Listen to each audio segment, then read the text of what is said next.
a commencé avec un micro à chanter qu'on lui a offert quand elle avait à peine 10 ans. Un micro en plastique jaune et rose avec une enceinte à pile. Elle se baladait avec ça dans toute la maison.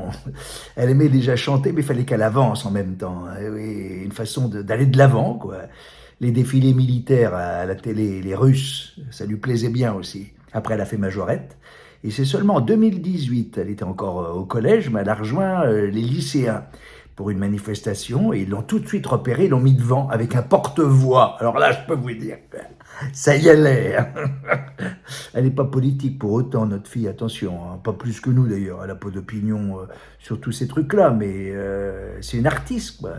C'est une vocation, c'est une Céline Dion en quelque sorte.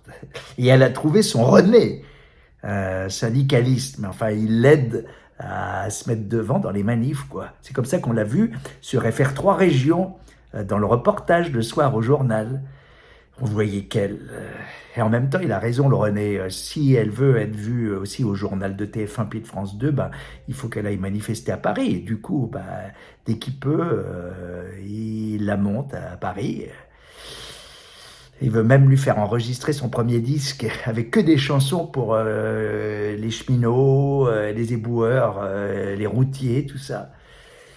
Elle va être célèbre, hein, ça nous on le sent. Hein. Tenez, écoutez, ça je l'avais enregistré dans une manif. C'était à Clermont-Ferrand. Bon, on n'entend pas bien parce qu'il y a toujours des gars pour gueuler, des trucs et des machins tout autour. Et ça c'est pénible, vous voyez, parce qu'ils comprennent pas que s'ils se taisaient tous puis qu'il la laissait chanter, ben, très vite d'abord elle deviendrait célèbre et ils profiteraient de cette célébrité pour rameuter plus de gens pour leur manif. Bon, et ça, si vous voulez. Juste et solidaire jusqu'au tombeau pour les prolos, 64 ans.